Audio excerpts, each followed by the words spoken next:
good. Morning, guys. Mike, you wanna get us started, Mike, or are you? Good. Whoever has a question, they can get us started. Thank you. Sure. Hey, Brad, how's it going? Good. Brad, what's the best, whether it's been from your dad or or another boss or what have you? What's the best piece of coaching advice you've been given in your career?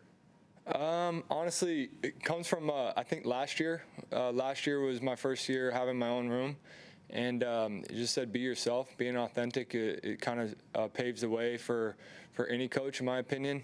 Chris Godwin told me that, and he's a respected veteran in the room there, and he's like, hey, like I just want to support you as you go on to your next venture, and just let you know, like. We enjoyed our time with you because you're authentic and just don't ever change. And I know I've felt that too from the other coaches that I've worked with, the guys that are real with you in front of the players, out on the practice field during game day and behind the closed doors, and they're the same person. You know what to expect. That carries the weight with a lot of things for both players and coaches alike. Let's go, Mike, Darren, and then Alex. Yeah, Coach, the offense that we saw on Sunday, was that the kind of the framework, the outline for how you want it to look week in and week out with the play calls that from Coach Canales and how you guys kind of put it all together? Yeah, I think last week we touched on, just trying to improve, continue to take steps in our run game, and we did. And that opened up the playbook a little bit more with us being able to do things that we like to marry with it in the first and second down game.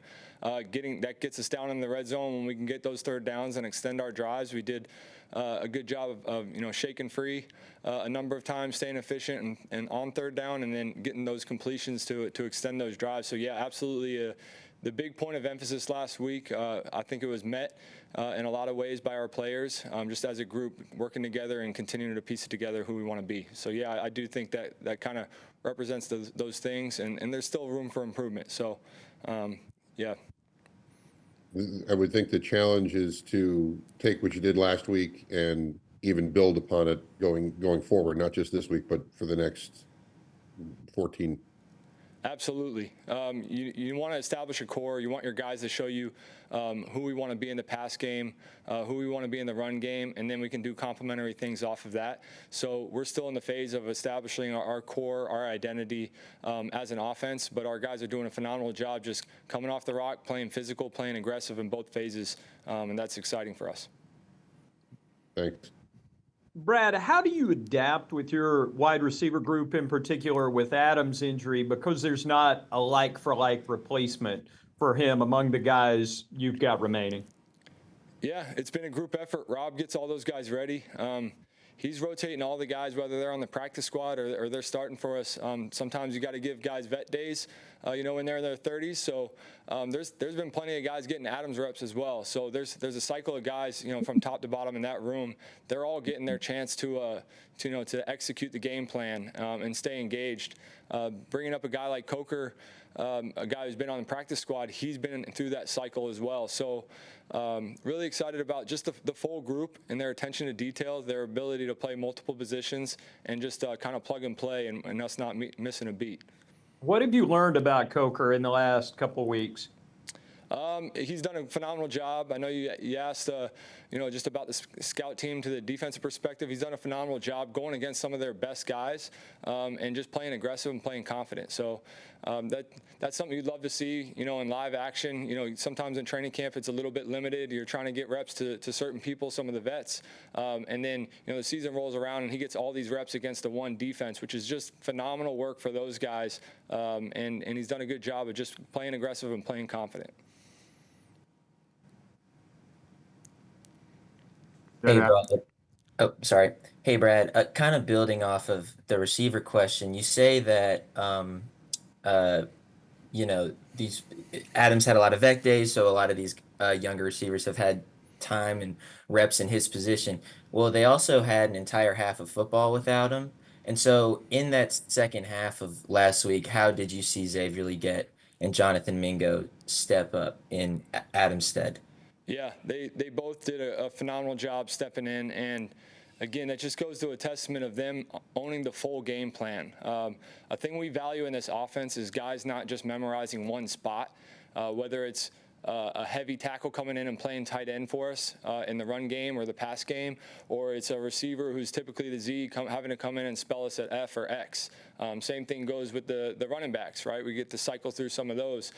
We take a lot of pride in our guys' conceptual understanding of what we're trying to accomplish. We put a lot of weight into that in the spring and in training camp, and I think it starts to pay dividends when you do have, knee-jerk second half of a game, and you need guys to step up and maybe a position he hasn't got as many reps at.